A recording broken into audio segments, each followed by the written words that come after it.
But our next topic is patience.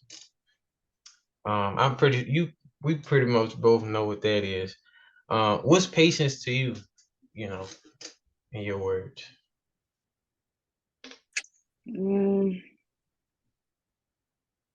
no matter the amount of time you sit and wait for a person, you still just sitting there waiting for that person without getting mad, angry, or aggravated. Yeah, Well, that's it. yeah. I feel like when patience to me is just kind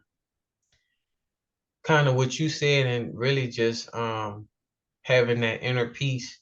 I feel like a lot of people they're not peaceful inside, so it's kind of hard for them to be patient.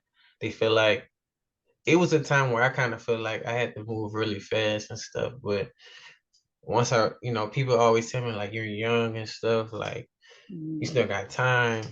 But in my mind, it's like, okay, I got to do this, or it's gonna be too late. But mm, it's not. That's not the case. Um, But at the same time, my mind is just always because time moving so fast is kind of. I just feel like I don't want to miss out on anything. But even though I'm doing a lot, it's still like I'd be like I don't want to miss out on nothing. mm. But yeah, that's kind of what it is to me. Just really having really being a people person because I feel like it's hard.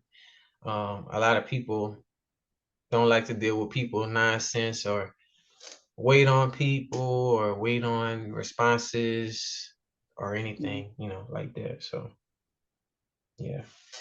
But the first question is, when is the right time to work on your patience? When do you feel like um how do you know like okay, I need to work on my patience? Mm, I was impatient for years. Mm, I guess with me, I had to learn patience when it came. I used to like try out for certain things, and like you know how they'll tell you, "I'll get back to you 3 to 5 business days," and Yeah. you don't get back to me in 3 to 5 business days. I'm like, bro, I did not get that tryout. Like, I already know I didn't get it, Yeah. and I'd be mad because I'm walking around here mad because I'm thinking I didn't get it, but I didn't get no phone call saying I didn't get it. But I still be mad. But I'm impatient with the. I'm not gonna lie. I'm impatient with the responses. So I feel Yeah. like if you don't call me back in those 3 to 5 business days, then that's me saying I didn't get it, You or feel that's like me they're being not mad because interested. Yeah. yeah, Gotcha. that's just how I was. And since like I had to learn over the years, like it's okay not to get a response. You know, you're gonna get your response later on. They're probably just like evaluating you more and Yeah. trying to figure out if you're a good fit. So I had to learn that when it came to patience. So now I'll be very calm and patient Yeah. with decisions and stuff. Yeah, I agree. Honestly, I really was impatient too. Um, I was just moving really fast. Um, I didn't know how to keep still. I felt like moving too slow. You see I think what happens with our generation, we look at social media and like we see how other people are living and we feel like, okay, well, they're this age and they have this and that, but really it's just God has a specific journey for everybody. And that's kind of what I learned. That's why I was like, now I just had this thing where, you know, just the smallest stuff I try to work on with patience, like um, say somebody taking too long to go or they take a second longer to, drive off or something like that. I try to, just wait. I feel like that little stuff kind of helps you, like the small stuff for help you practice on patience versus for the big things like waiting on an application or waiting on some big news. Another thing I feel like a lot of people are just afraid to like fail. They don't want Mm-hmm. to fail, but at the end of the day, we have to fail so we can learn, you know. Yeah. as we go and stuff like that. And yeah, I mean, it's part of it. We gotta fail to learn and keep going. Because Yes. it's like if you don't fail, you're not gonna be reaching out for God. You're not gonna, you know what I'm saying? If everything's just going good, then you ain't really gonna be thinking about Him, type thing. So I feel like Mm-hmm. He tries to create little obstacle situations so you can have in the back of your head like, okay, He's with me. you know, I can be patient. If it's meant, I'm the type of if it's meant for me, then it'll happen. But if not, like if I don't hear back, then it wasn't meant. Mm. So You're right. You're right about that one. I think is failure is my biggest fear. I was asked what my biggest fear was in church, and it was failure. I don't know why it's failure, but it is. And yeah, I feel like like I that's said, everybody's biggest fear though. I feel like, but like once it happened for me, it was just like I kind of just found the way to accept it and keep going. yeah. In situations. Like I'm not gonna be perfect at everything. So Mm-hmm. I mean nobody's gonna be perfect at everything.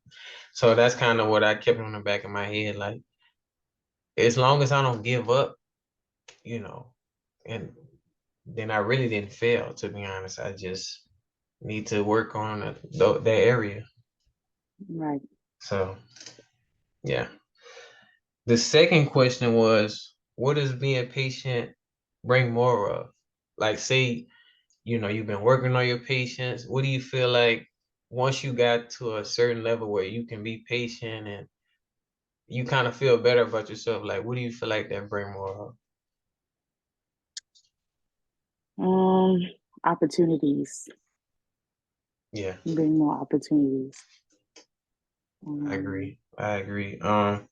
That I feel like opportunities, and I feel like it just it helps you realize that it calms you down really. Because I feel like we be in mhm, situations like, um, we gotta panic, we gotta move, scared or worried, but really once you be patient or once you realize like we can't control like the world and like what happens, then that's when you're fully at peace and patient with yourself and um mhm, opportunities. If you've been working hard and like for me, I've been waiting for my uh internship for a minute, and I didn't get one till like junior year, senior year.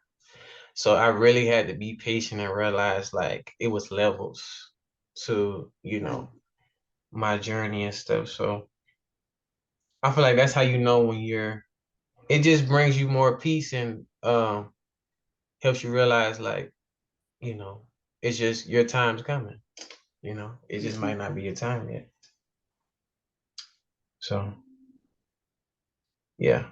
And then that last question was, how do you know when you're progressing on your patience level? Like how do you know you're getting better versus how you used to be?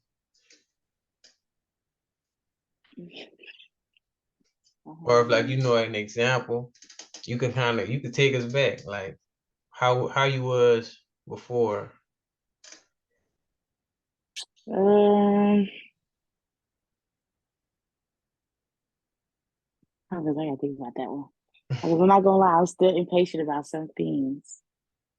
Um, oh, with the response things, I'm not impatient about responses no more. So I'm good on that one. Uh, I know you brought up. I was gonna say, I know you brought up driving. You know how you say you was impatient. Yeah, road rage. So you Um, still working on that? yeah, I'm still working on that. Yeah, Yes, that's one thing I have to work on. Um, I worked on responses, being patient with responses. I really don't care for, how like you sit out in the lobby for a certain amount of minutes or hours. yeah, I'm patient with that because you never know what's going on behind closed doors. So you might as well just sit there and wait. You're there. You might as well just sit there and wait. yeah. Same. I'm Um, good on that too. And that's pretty much it. I just need to work on my road rage and stuff like that because I'm Road very rage. impatient. Yeah. Yeah. Honestly, I've been doing good with the road rage as far, I don't get as mad. Um, Now if somebody hit me, that's a different story. I feel like everybody Mm-hmm. be mad, but like just little things or people just jumping in the way, I just, try to calm down and bring it Yeah, that's down, all you can do. Yeah, Mm-hmm. yeah. I feel like I've grown a lot in just my aggressiveness and how I respond to things, especially the small things. I feel like it'd be the small things that really get you, like Mm-hmm. get to you. Um, but yeah, so that's what I feel like, Now as far as me, like I said, I kind of had to learn through experiences at first. I wasn't trying to be patient. I didn't even know nothing really about patient or what it meant until I started going through things and stuff like that. Matter of fact, prime example, I think it was when COVID happened. I was in a situation where, um, I had a school, situation, and they were finna drop my Mm-hmm. classes because the IRS was taking too long with, financial aid and all of that type of stuff. So, I was worrying, I was panicking because they had a due date and they were still saying, well, it's going to take some more time. It's going to take some more time, this and that. So I'm just like, Mm-hmm. okay, like, I don't know what to do. Like, I'm worried. Um, I'm thinking they're finna drop my classes and, all this extra stuff. But, you know, God kind of just came in the picture. Once I prayed about it and stuff, and he basically told me like, okay, you need to relax, calm down, because for one, you can't control the situation. There's nothing that I Mm-hmm. can do about the government and that type of stuff. And then it was COVID, so I was doing online classes, so it's like I couldn't just go to the school and try to figure something out. But he kind of just told me like, let me handle it. Trust in me, be patient. That's when I really learned like what patience is. Like it's not our timing. We feel like if it doesn't happen at this time, it's not meant, but no, it's just we have a specific journey and God want us to, he programmed it how for each person individually how it's supposed to be. So Mm-hmm. yeah, that's when you really got to open your mind up, like, you know, but nah, that really helped me learn what the true definition of patience. Like, um, you just gotta wait. If it gets to a point where you can't control it, you kind of gotta just sit back, call on him, and keep moving forward. Mm-hmm. That's what I would say. Um, but based off of us just talking about it, like, did you have a new definition for it, or like, it's still kind of what you said earlier? It's the same. It's the same. I Yeah, think it's the I same. agree. Yeah, I agree. Is there anything else you wanted to share with us, like things you want people to know, or that type of thing? No, I like the topics that we talked about. Um, I learned a lot about effective listening. Listening, yeah, Um, me too. That's uh, that's pretty much. I like the topics that you pretty picked out. good. They were Did you really have any good. questions for Hmm. me that you wanted to ask, or I No. appreciate you. Well, I appreciate you being my first guest on Unspoken Truth. Um, you guys, we will have this episode on YouTube and podcast Anchor app. So you guys, if you're not really, you just want to tune in and listen, you'll be on the app. If you want both, it'll be on YouTube. Um, but yeah, I appreciate you. Thank you Thank you for for having me. being a part of Unspoken Truth. We will have our next episode next week. So make sure y'all stay tuned to that. But yeah, like I said, it was a pleasure. I'm glad I hope y'all learned something from this episode. And it's just the beginning. So we got a lot to, really tap in with. for sure. But all right, y'all, I'm Jemiah McKeel, and I'm gonna see y'all in the next one.